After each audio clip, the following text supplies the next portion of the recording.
أعوذ بالله من الشيطان الرجيم. بسم الله الرحمن الرحيم. قل لعبادي يقولوا التي هي أحسن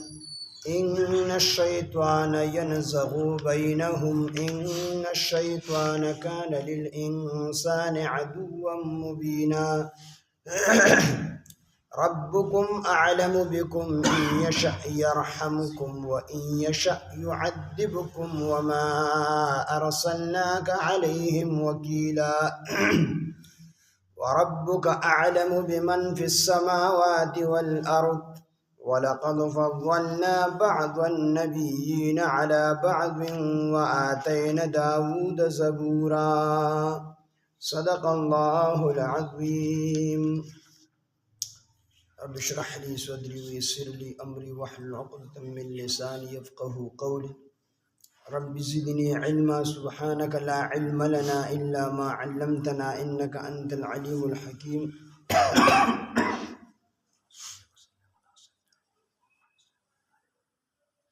سورة بني إسرائيل إن لسم سپارہ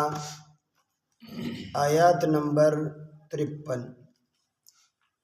وقل او تو فرمایا اے پاک حبیب دیتا، وقل او تو فرمایا لعبادی زما بندگانو تا، یقولو چبیوی اللتی ها خبرا هی احسنو چغدیر بہتر بی، ان الشیطان بیشک شیطان، ینزغو شیطان وسوسہ اچوی فساد اچوی بینہم پما بین دوی کی، ان الشیطان کان للانسان عدوا مبینا بے شک دا شیطان دی د انسان د پارا ښکار دشمن. دین مخکې ذکر شو چې کافرانو با رسول الله صلی الله علیه وسلم ته کله جادوگر وی، کله به ورته ساحر وی، کله به ورته مجنون وی، قسم قسم القابات دا به رسول الله صلی الله علیه وسلم ته ورکول. دلته کې الله تعالی مسلمانانو ته حکم وکړو، نبی علیہ الصلوۃ والسلام ته الله فرمایي قل او فرمایا لعبادی زما بندگانو ته، یقول الذی چې دوی وی هغه خبره هي احسن چې ډیره غوره وي. نو دې کې نرمي مراله چې مخاطب سره په نرمۍ سره خبرې کوا، شاید چې دې ستا نصیحت قبول کی، یعنی په داسې انداز باندې خلق الله طرف ته رابلای چې هغه انداز دغه سړي خوښ شي او دا کستانه متاثر شي سره د خبرونه او راه راست طرف ته راشي. دومره په سخت کلامه سره به دعوت نه ورکړي چې دومره سخت الفاظ دغه په باره کې استعمالای. دې وجه زموږ علما وایي چې تاسو په یو خاص چیز باندې خبره هم مه کوئ. اوس تا مثال په طور بګیري باندې خبره شروع کړله، نو د دعوت نه اهمه خبره دا ده چې د مسلمان د عزت خیال وساتلی شي، چې دې بې عزته نه شي. نو کم ګناه چې یو انسان دی په پټه سره نو پکار ده چې د پسې په پټه سړی لړ شي او دې جدا جرګه کې ورته ووایي چې دا ګناه مه کوه، دا به ستا دپاره د وبال سبب او ذریعه جوړېږي او دا به ستا دپاره ډېر خطرناک وي د انجام په اعتبار سره. نو په پټه باندې دې پوهېږي،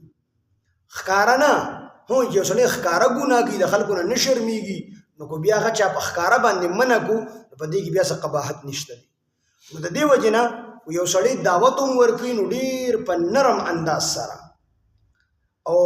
بلکل هغه کس ته هم نیغ نیغ نه کتل چې بس هغه وایي چې یاره تا خو جو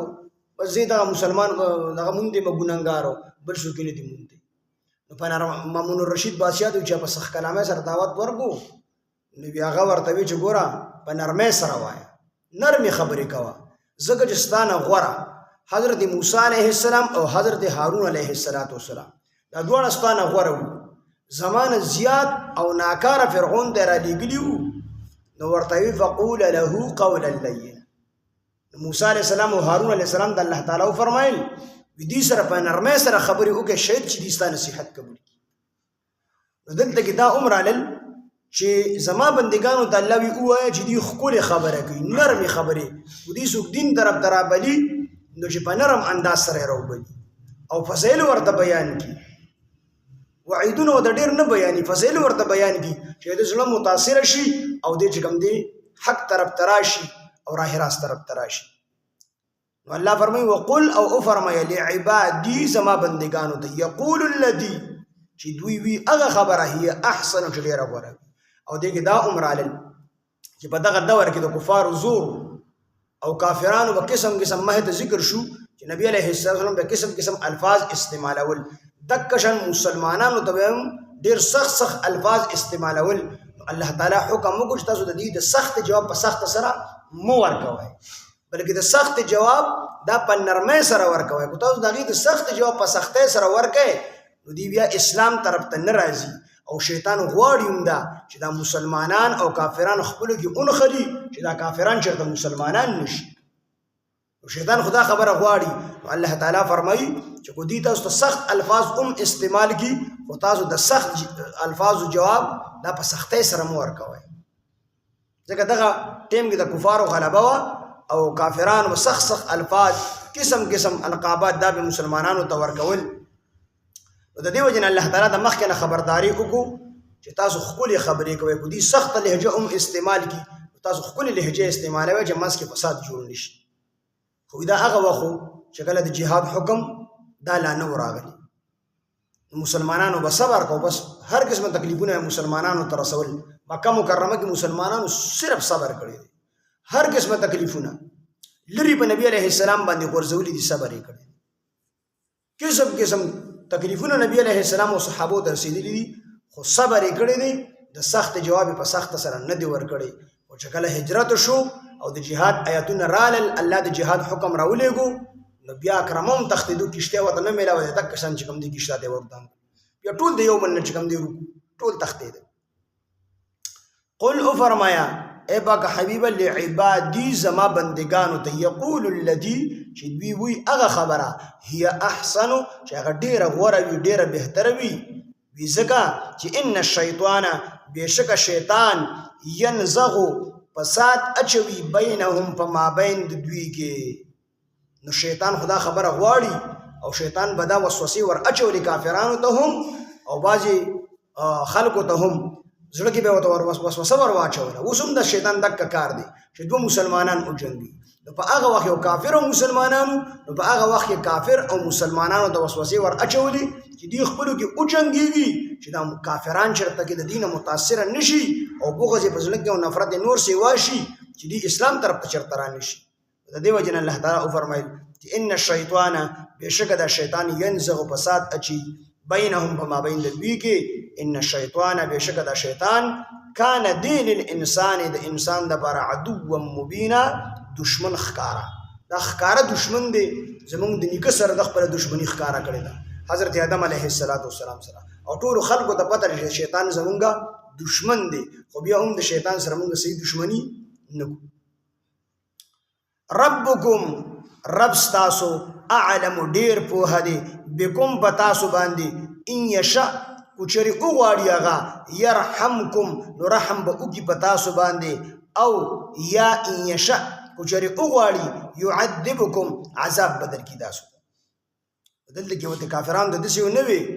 چې کو تاسو دوزخیان یې دسی ورته نه وي په دې خپل انداز کې وته او فرمایل چې رب تاسو اعلم ډیر په هدي بكم بتاسو باندې ان یشاء او چې هغه غواړي يرحمکم نو رحم به در باندې وکي او ایمان به ته نصیب کی و ان یشاء او چې هغه غواړي نو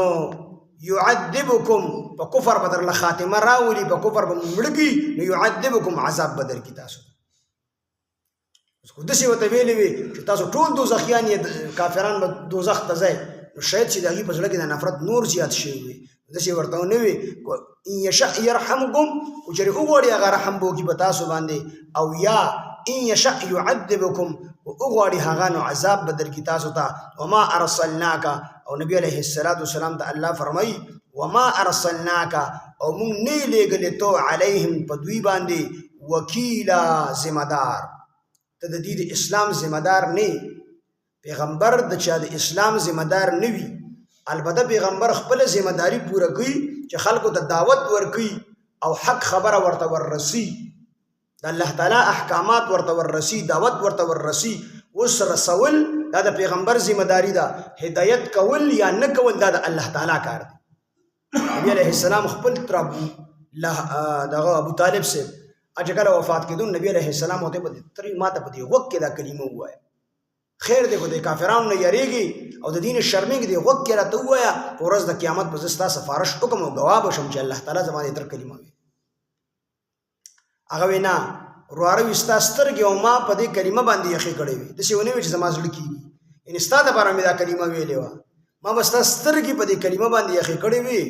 او ما سره دا ویره نه وي چې دا ابو جهل دی ځکه دا ټول خنزیرانو تر غون شي چې ته په اخر ټیم کې نه کلمه ونه ټول ته ناس تر مرګ پورې وته ناس ګر چا پیرا نو کوم سره دا یاره نه وي چې دا خلک په بیا زموږ په مشرانو پسې بد وي او دی به وی چې د ابو طالب د ور نه د جهنم د ور د وجنه د ایمان راوړو دروار دیني قبول کو دا خبره پکې نه وینم ما بس تاسو یې کړی الله تعالی آیاتونه راولېګل انک لا تهدی من احببت ولكن الله يهدي من يشاء محبوبا ته چې دا غواړې نو هغه ته هدایت نشي کولی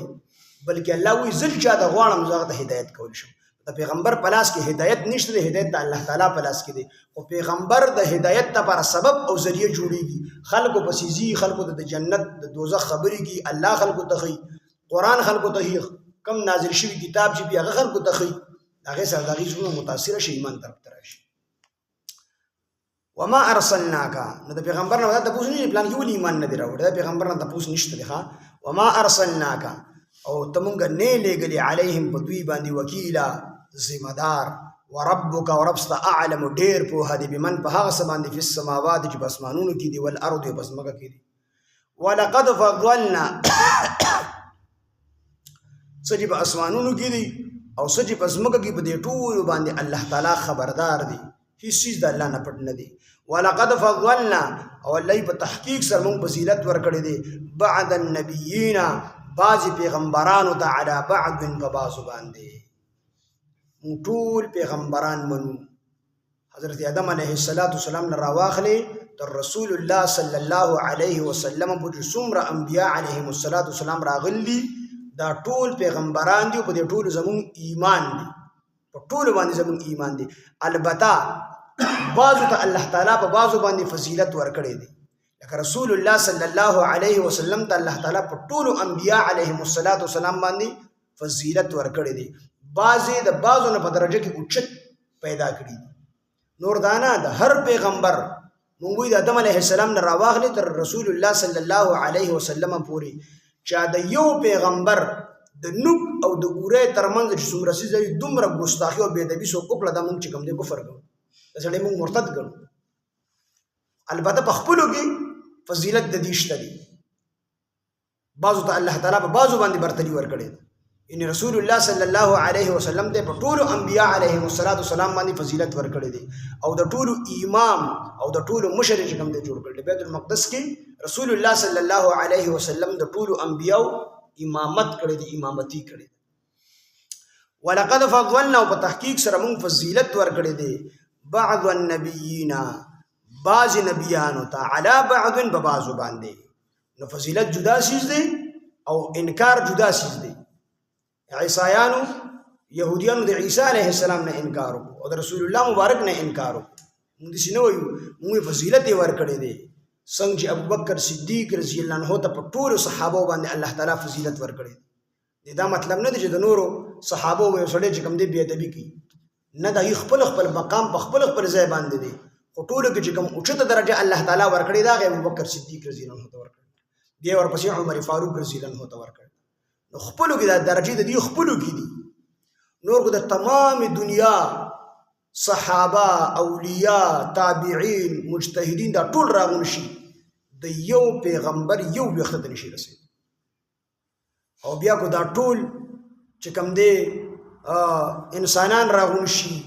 علما فقها دا وی اولیاء دا راغون شي د یو صحابي دا چې کوم دی د خپل خبره ته نشي رسید خدا فضیلت د دې په خپل په منځ کې د انبیو په منځ کې نور انسانان دې ته نشي رسیدلی خپل منځ کې د دې فضیلت دی نو ځکه وایي چې ولقد فضلنا په تحقیق سره موږ فضیلت ورکړی دی بعض النبیین بعض پیغمبرانو ته علی بعض په بعضو باندې عبدالله ابن مبارک رحمه الله نه چا تپوس وکړو چې یاره جی امیر معاویه رضی الله عنه دی بهتر دی او کو عمر بن عبد العزيز رحمت الله علیه. عمر بن عبد العزيز رحمت الله علیه دا صحابي نو. عمر بن عبد العزيز رحمت الله علیه او امیر معاویه رضی الله عنه دا صحابي او امیر معاویه رضی الله عنه دا د یزید پلار، یزید د زوی. نو د کس دا کوم سوال وکړو د یزید د وجنه دا سوال وکړو چې دا خو د یزید پلار دی. شیعاګانو قسم قسم تهمتونه په امیر معاویه رضی الله عنه باندې لګي، حالانکه امیر معاویه رضی الله عنه کاتب الوحی دی، د وحی دی کون کې د نبی صلی الله علیه وسلم باندې چې وحی لګیدله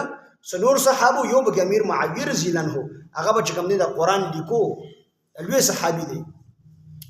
نو دو عبد الله ابن مبارک رحمه الله نه چاته پوسو چې عمر بن عبد العزيز رحمت الله علیه بهتر دی او کنا امیر معاویه رضی الله عنه. حالانکه عمر بن عبد العزيز رحمت الله علیه سمرا منصف مزاج بادشاہ چې داغه په بادشاہي کې به شرمخان او بیزی او ګډي یو ځای سره دل، خو د شرمخ دام مجال نو چې بیزی باندې عمله کړي دغه حکومت یې کړي او دومره د غریبۍ ژوند یې تیر کړی چې یو پیره خپل لور ته आवाज وی لور ته یو پیره आवाज کو، لور خاموش بیا आवाज کو بیا خاموش و دریم پیره دی غوسه شو. نو مور ورته ویلې به حجاب دل راوځي ویولې دغه یو وخت جوړه کپڑا دا یو جوړه دغه انځلې د وسلخانه کې ناست دا او د بادشاہي کې شرمخان او بیا چې کله دی وفات کېدو نو دوی وی چې ګورسه ستوري غوندګي نه مس مخلوق تر روان دي ما طرف دا دومره لوی سړی نو دې بهتر دی امیر معاویه رضی الله عنه. نو عبد الله ابن مبارک رحمه الله تو فرمایي دې شکار دی وی د دې منس کې چې کوم دی خبره کو دا خو لوی خبره ده چې د دې یو بل سره موازنه وشي. خو عمر بن عبد العزيز رحمت الله علیه دا یو طرف تکا او امیر معاویه رضی الله عنه چې رسول الله صلی الله علیه وسلم سره په کوم اسپان د جهاد د پاره تللی دی، په هغه اسپان چې کوم دوړه لګېدلې ده وی په زرګونو چې کوم دی عمر بن عبد العزيز رحمت الله علیه راواله دغه دوړې ته نشي رسید. په زرګونو عمر بن عبد العزيز رحمت الله علیه په شخصیت راواغلي. نو د امیر معاویه رضی الله عنه په اسپان چې په جهاد کې کوم دوړه رسول الله مبارک سره لګېدلې ده دغه دوړې ته نشي رسید. صحابي دومره لوی مقام الله تعالی ورکړي خو خپل مسکې د دې فضیلتونه په یو بل باندې شته. ولقد فضلنا په تحقیق سره موږ فضیلت ورکړي دي بعض النبیین بعض پیغمبرانو دا علی بعض په بعض باندې واتینا او موږ ورکړي دي داوود علیه السلام د زبور کتاب د حضرت داوود علیه السلام باندې نازل او دې دا 150 سورته 150 سورته دیکھیں حمد د الله تعالی ډېر احکامات پکې بعضي مفسرین لیکلي چې احکامات پکې د سره ونه لګ. قل او فرمایا لعبادي زما بندگانو د یقولو چې دوی وی التي هغه خبره هي احسن چې هغه ډېره غوروي ان الشیطان بشک شیطان ينزغ وسوسه اچوي ينزغ اچوي نساجوي فساد اچوي بینهم پما بین د دوی کې فساد اچوي. ان الشیطان بشک شیطان کان دی للانسان د انسان د پاره عدوا دشمن مبین خارا للانسان د انسان د پاره عدوا دشمن مبین خارا. ربکم رب تاسو اعلم ډیر په هدی بكم بتاسو باندې ان یشاء وچری هغه غواړي يرحمکم نو رحم به وکي په تاسو باندې او یا ان یشاء وچری غواړي هغه يعذبکم نو عذاب بدر کی تاسو ته. وما ارسلناک او مونږ ته نه لېږلې علیهم په دوی باندې وکیلا ذمہدار د دوی د ایمان ذمہدار مونږ نه لېږلې. وربک او رب ستا اعلم ډیر په هدي بمن په هغه څه باندې په السماوات چې په اسمانونو کې دي والارض او چې په ځمکه کې دي. ولقد فضلنا په تحقیق سره موږ فضیلت ورکړې دي بعض النبیین بعض پیغمبرانو ته علی بعض په بعض پیغمبرانو باندې واتینا موږ ورکړو داوود علیه السلام ته زبور سبحان الله بحمده رب العزة عما يصفون والسلام على المرسلين الحمد لله.